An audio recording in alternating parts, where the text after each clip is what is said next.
Hey guys, Button25 here playing FSX once again. Today we'll be flying a Boeing 777 freighter of Lufthansa Cargo, which has basically become the emblem of this channel at this point. I say after 7 flights, this being the 7th flight. Now today we'll be flying from Kathmandu, which is where we landed yesterday, to Bali. I'm not sure what country that's in, just to clarify. We'll be approaching mainly over water. Let's get the... No, that's cross-feed. Let's PAX on. Right, and speed set 240. 240. Good, now shift P1. And let's get the engine started. Start.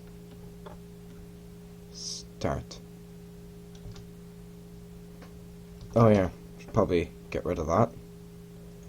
Pretend you didn't see that. Ground connections. Yeah, if I release the parking brakes. Right, I think we can't because we're technically moving. Alright, stop the pushback. Can I remove it now? Yes.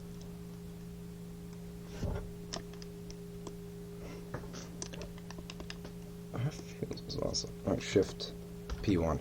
Also 1, 2, 3. That's setting it to flaps 15.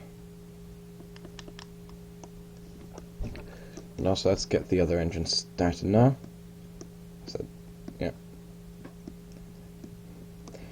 Also, if you take a look at the FMC there, you can see that yesterday I was worried about how the Kathmandu is completely surrounded by mountains. But it seems, that the people who designed the SIDS and the stars or whatever the hell they're called came up with a solution to that problem. And that is to climb in a spiral. You see, I'm not leaving this to chance. I'm still giving it 10 more degrees of flaps.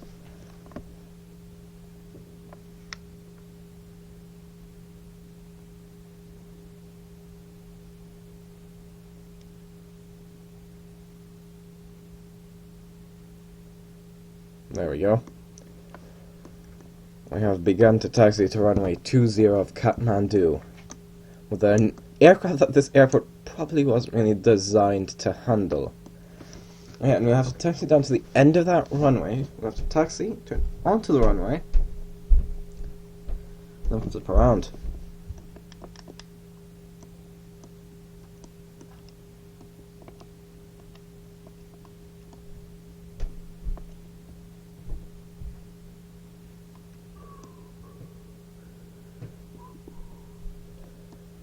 Yep. How are we doing in terms of speed? 27 knots. Oh yeah. Don't forget auto brake. Rejected takeoff. Even though I'm not sure how useful that will be to us here in Kathmandu. I mean, the taxiway is just about wide enough. I mean, our wings nearly clip that light tower. I'm presuming this is mainly a VFR airport because there's no ILS. Almost said no IFR. See what I mean? That's not even that harsh of a turn. I'm pretty sure the fact that we were moving fairly quickly did play a part in that. Oh, and even our rear wheel steering can't keep us on the runway. Now imagine the U-turn I must make at the end of the runway. Yeah, if you remember yesterday, our approach into Kathmandu was a bit sketchy considering I barely missed a mountain. So I'm actually going to kind of skim over here to the left of the runway.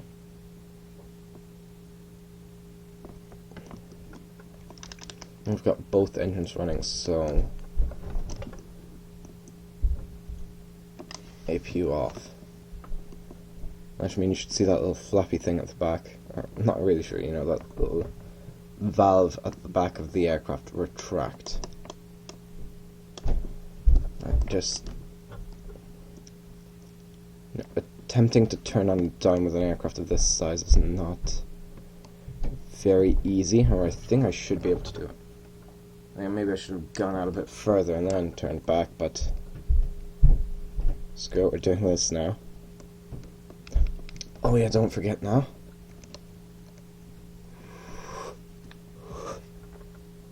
Flight director on.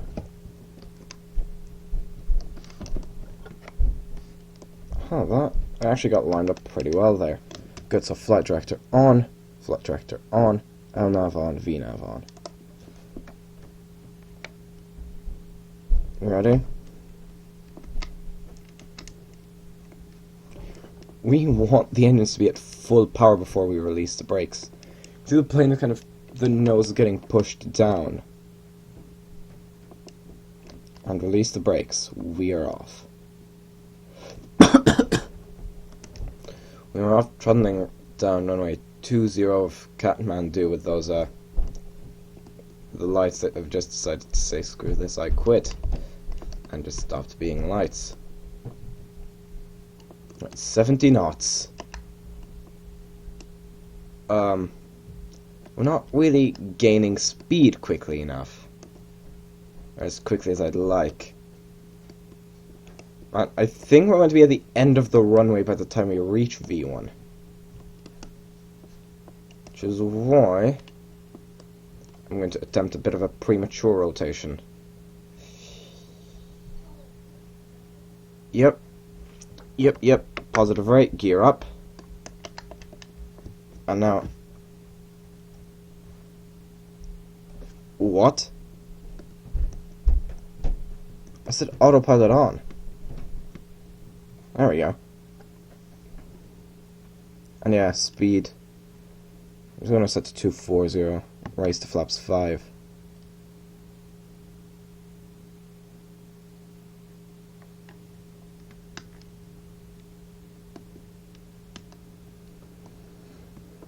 I forgot to turn the landing lights on. I guess a bit too late now, but well, we're still below 10,000, so... No, not that. Strobe on, taxi off. Why do you not want to cooperate with me? There we go. Now, as you can see... Massive bloody mountains!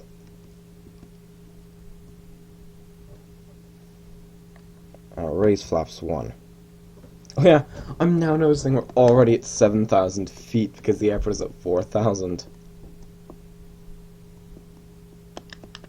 So we're going to kind of loop over the airport.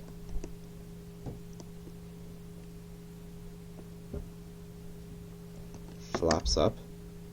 Okay, man, you can throttle back. I said you can throttle back. Never mind, you're fine at this speed. So we're kind of, if you look over there, somewhere in that direction is maybe that's Mount Everest. I'm not sure which one. One of those mountains is Everest. Everest is, I think, more in that direction.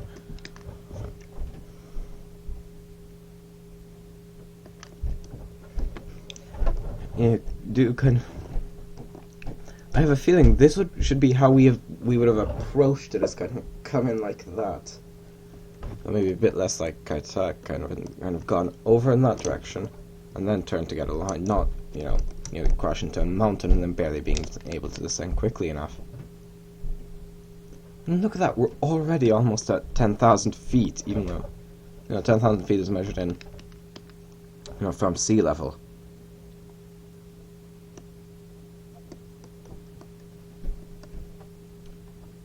Yeah, this is Delta Alpha Foxtrot Alpha. That's the call sign of this particular 777. Good. You can manage your own speed now. The nose light didn't go on. Wait, really? I thought it would be... Wait, why 220? I am utterly confused as to why you're going with... Oh, is there some kind of speed constraint? You know, we're above 10,000 anyway. Where's the airport? Yeah, we're flying over the airport now. I have a feeling this used to be like a short runway or something. Just by looking at it, kinda. It looks like it. Otherwise, you know, why would you have a taxiway leading out there?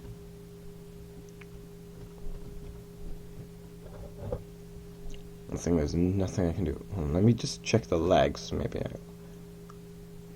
Legs?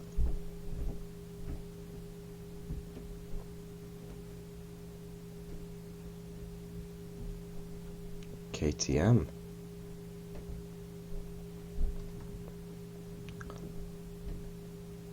Oh, so we...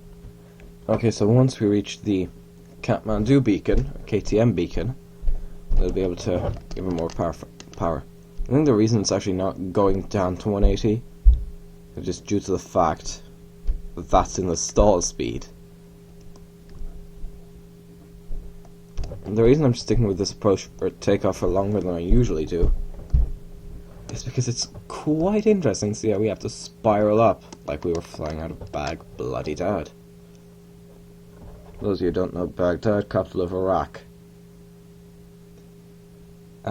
You have to do a spiraling approach, or all aircraft flying into and out of Baghdad do a spiraling approach so they stay out of range of any missiles that terrorists could potentially launch at them. It's because a DHL aircraft, I'm not sure, I think it was an A300 or an A310, a bit of an incident, shall we say. By incident, I mean it almost got a bit of its right wing shot off by a missile. I managed to turn around and crash down in Baghdad, but it skidded off the runway and into an area where there were lots of mines. Luckily, none of them exploded. Right, so on to Dharka. So, yep. Okay guys, now that I can see the aircraft is safe, I'm going to pause the video here now. See you guys as we begin our approach to Bali in a few hours. See you then. Okay guys, we're about to pass 10,000 feet. If I retract the spoilers, and also reduce the rate of descent.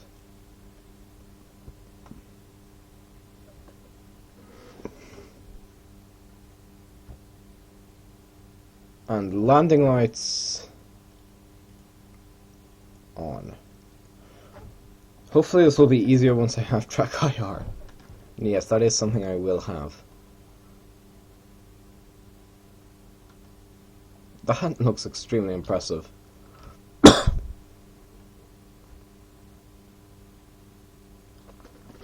I'm going to reach a Moku, then turn.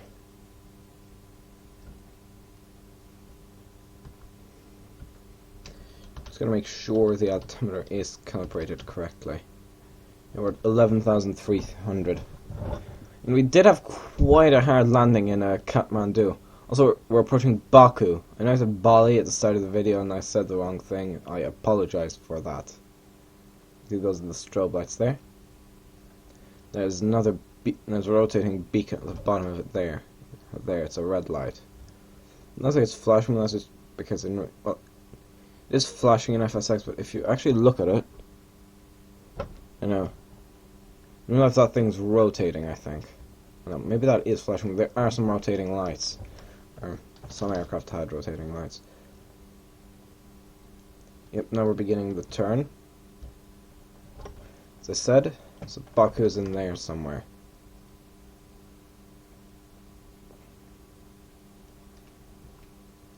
230 knots. I can see some islands there. Those islands aren't equipped with airfields, just to clarify. So, you know, we'll go back to 220 and I'm not going to use the spoilers.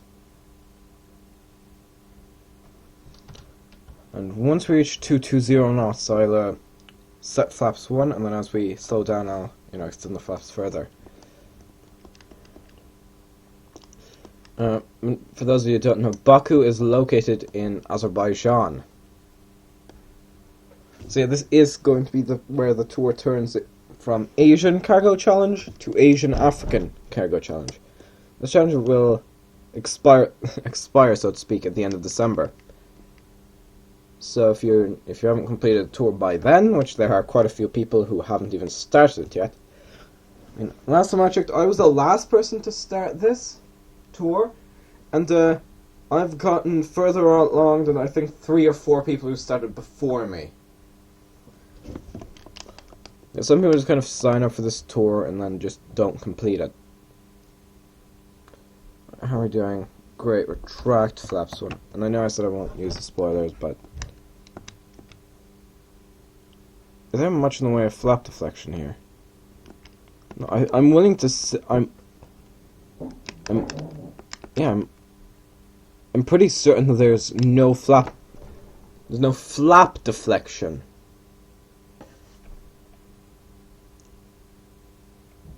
What I mean by that is I'm pretty sure it's only the slats at flaps 1. I'm just going to reduce the rate of descent.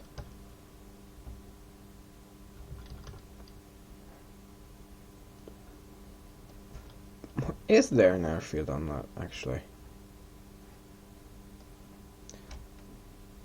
There is. The nearest airport is Baku.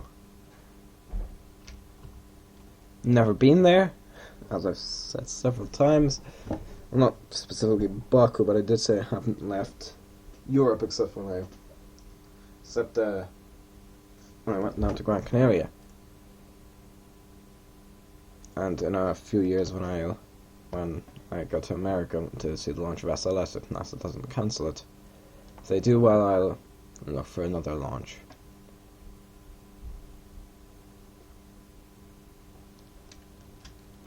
What's the...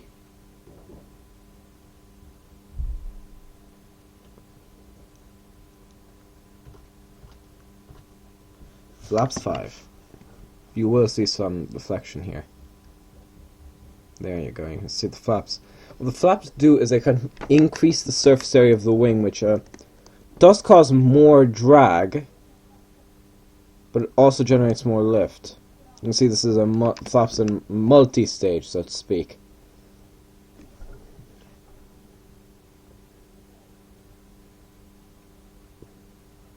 No, not quite that much, mate.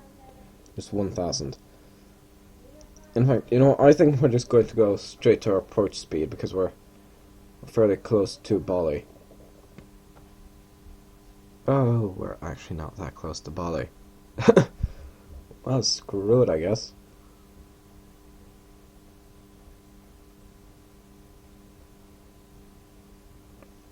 And this approach is going to be a lot more tame than the Kathmandu approach.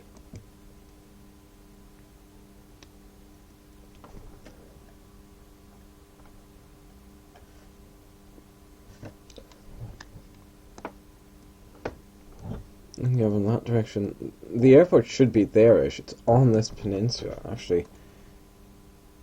Yeah, there's the 1-8 that we saw at Baku. I'd say it's that massive emptiness there. Yeah, this is here. Sorry. No, this is the Caspian Sea. I might have said this is on the coast of the Black Sea. Not sure though.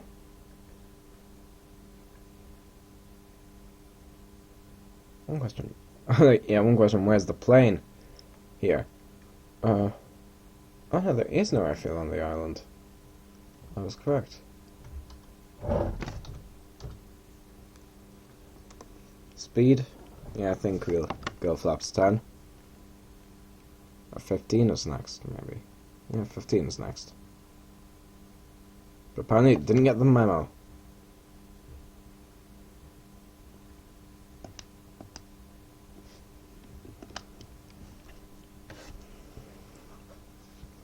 You can go flaps 20 or 25, whichever one's next. I don't know, it's 20, then 25, then 30. So we're almost at max deflection already. Okay, F8. From wing inspection porthole. Oh, you can see the slats going on there nicely. You know, this is... Oh yeah, I forgot, this is a cargo aircraft, we can't see the interior. Tail camera. Yeah, that looks pretty cool, doesn't it? Right, horizontal stabilizer camera.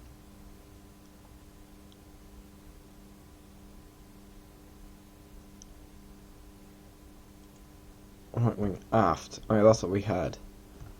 So I'm just going to look at through these. Yeah, I think this is actually going to be the best view for this. Watch. I'm presuming if we look forwards, yeah, you can see them. You can see the nose gear dropping. Right, main gear down. You can see them kind of rotating a bit in place there. And gear down. And I think we're inside the nose gear. Are we inside the nose gear? I don't see any nose gear. So I assume we're inside the nose gear. Okay, you can see there. You know, guys, I'm actually going to pause the video here, but because I kind of miscalculated a bit. So yeah, see you guys once we, so a bit closer. See you then. Well, yeah, see you then. Okay guys, we're making our return to get us kind of heading towards Baku airport. Which is basically we're going to turn like so. Well, actually we're just going to head direct to C-134. We're approximately 20 miles out, so we should be down there fairly quickly. Make sure flaps are set to full. Yep, 30. Just 20, 25, 30.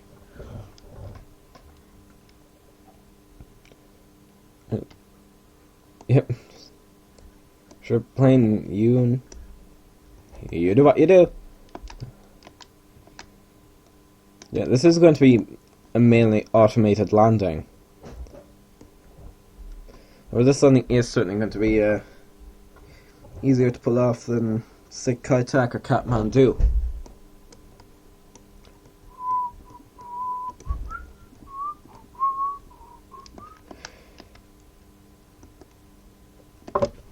Okay, once again, let's zoom out to see if there's... Yeah, I'm certain that's Baku Airport. There. I know it's invisible because the reasons, but there, that, I think is Baku.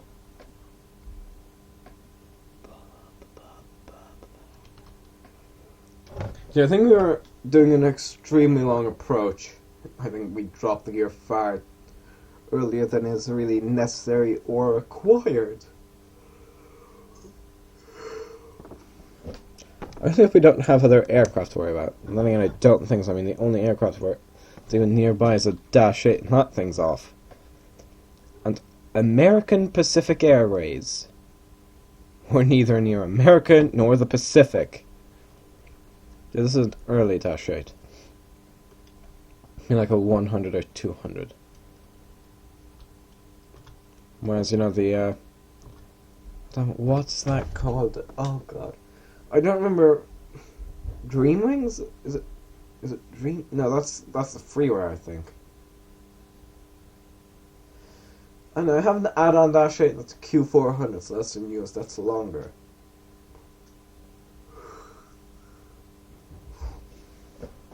So I really don't know. Dash 8?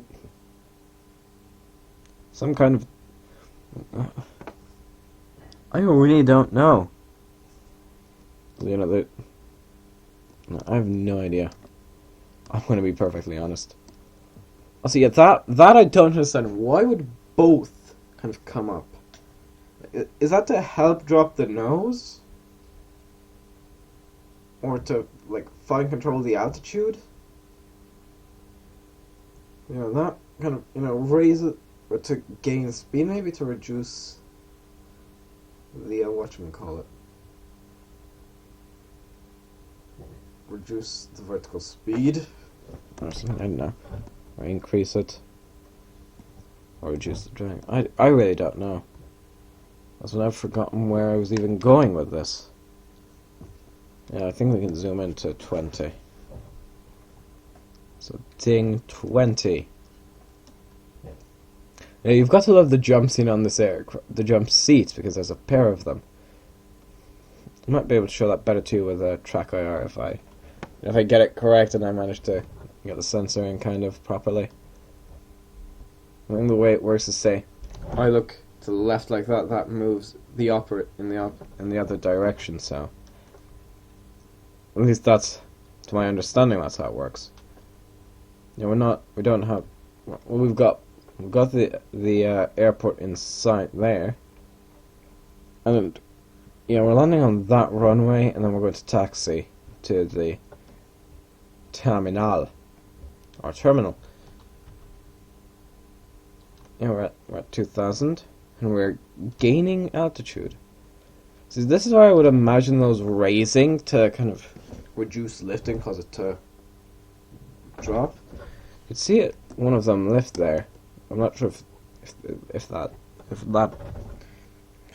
did that for both. But the flaperons, these are also kind of low speed aileron, or no, high speed ailerons, and these are the low speed ailerons up here. You notice they are also slightly deflected downwards. I think they, for something else, is to get a bit of extra lift. And that is when we get aligned. Which is roughly a 345, heading 345.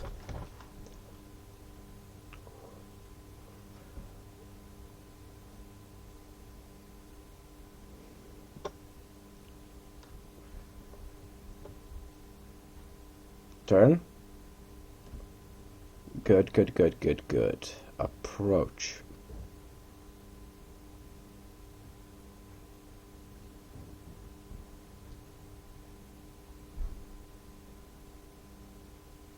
I deliberately picked an ILS approach.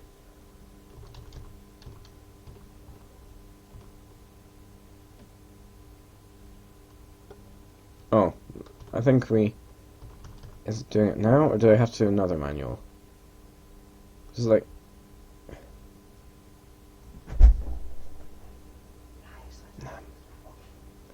Oh, we're actually way up. Oh, we're actually below, so maybe that's why. Now, how can you overshoot a turn that badly? Alright, I think... Oh yeah, no, it's that I have to look at. Okay. Okay.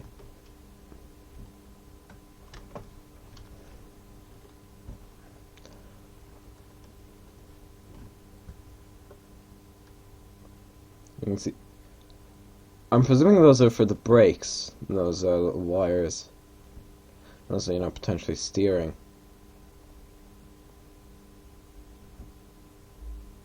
Aren't we at the right altitude?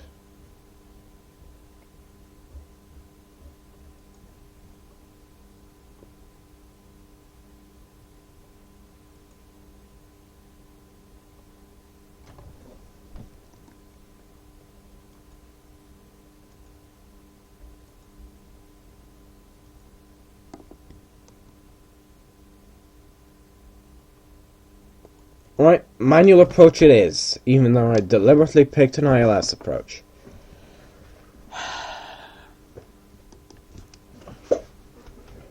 And we're also coming in too high. Lovely. I think I'm actually deliberately going to come in lower than you normally would. Wait. Are we landing on that runway? I'm utterly confused now. Look. I'm apparently aligned with the runway we're landing on. Well, I really don't know.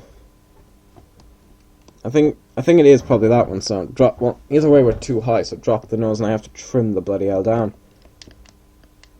Look, yes, it's more that one than that one.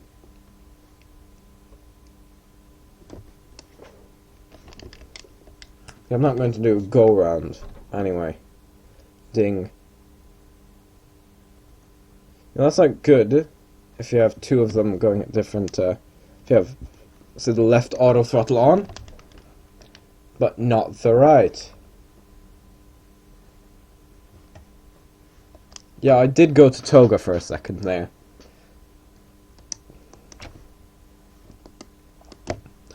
And yeah, I know we're too low. And speed's too low. Yeah, you can see the aircraft shaking a bit. That's from the power of those GE90s. Yeah, well, they say there's no good landing from a bad approach. Yeah, I know there's no auto land, but you didn't have auto land anyway. I will say this just now, just officially. An approach like that and you think the plane was about to crash. And by the looks of it, we are about to just plant it.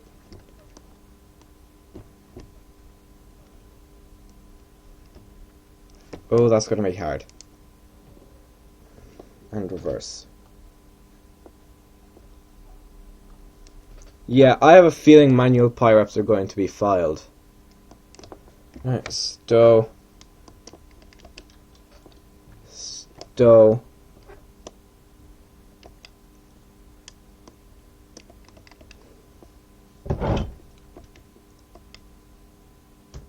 Flaps up. I still don't know how fast I'm moving, by the way. Yeah, thank you.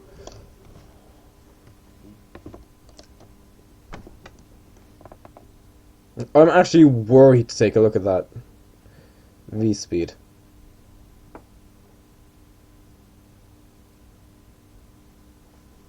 Just a quick U-turn here. I mean, landing lights should probably go off, shouldn't I?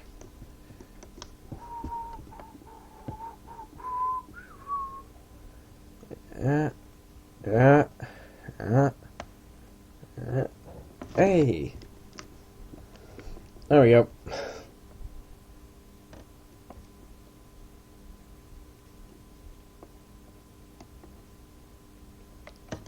I'm gonna pull up to one of the gates of the park.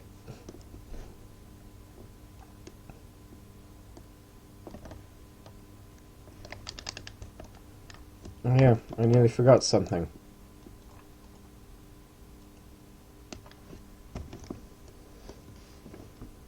APU, auxiliary power unit. That should make us power once the engines go off.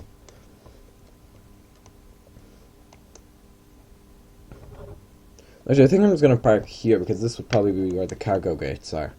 I mean, granted, we might take off the whole ramp, but screw it.